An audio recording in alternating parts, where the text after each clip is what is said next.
James chapter 4. Bakit kayo nag-aaway at nagtatalo? Naglalaban kasi sa loob nyo yung mga pagnanasa nyo.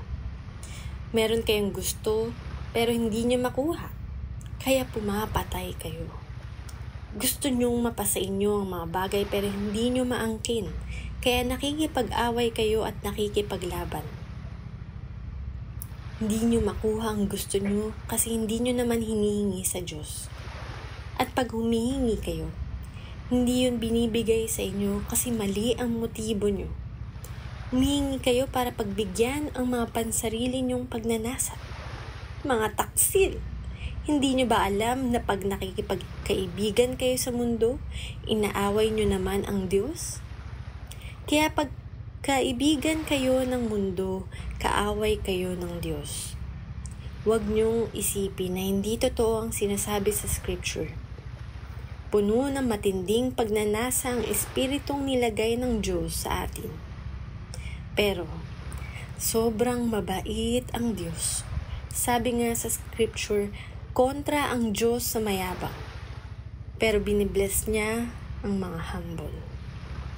Kaya nga, magpasakop kayo sa Diyos. Labanan niyo ang devil at lalayo siya sa inyo. Lumapit kayo sa Diyos at lalapit ang Diyos sa inyo. Hugasan niyo ang mga kamay niyo sa mga maruming ginagawa niyo, kayong mga makasalanan. Linisin niyo ang mga puso niyo, kayong mga pabago-bago ng isip. Maging malungkot kayo, magluksa at umiyak. Huwag na kayong tumawa, instead umiyak kayo. Huwag na kayong magsaya, maging malungkot kayo. Maging humble kayo sa harap ng Panginoon at itataas niya kayo. Mga kapatid, huwag niyong siraan ang isa't isa. Pag sinisiraan mo o ginajudge ang ibang Christian, sinisiraan at ginajudge mo na rin ang law. Pero pag ginajudge mo ang law, hindi mo na sinusunod ang law. Ikaw na yung nagiging judge.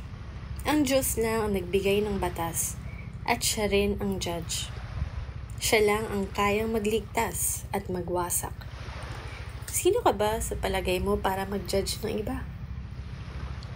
Makinig kayo. Kayo na nagsasabing, ngayon o bukas, pupunta kami sa ganito o ganung city at mag-stay kami doon ng 1 taon. Magnenegosyo kami doon at magpapayaman. Hindi nyo nga alam kung ano ang mangyayari sa inyo bukas? Parang usok lang ang buhay nyo. Nandyan ngayon, maya-maya, wala na. Ganito dapat ang sabihin nyo. Kung will ni Lord, mabubuhay pa kami at gagawin namin ito o yun. Pero ngayon, nagmamalaki kayo at ang yayabang nyo.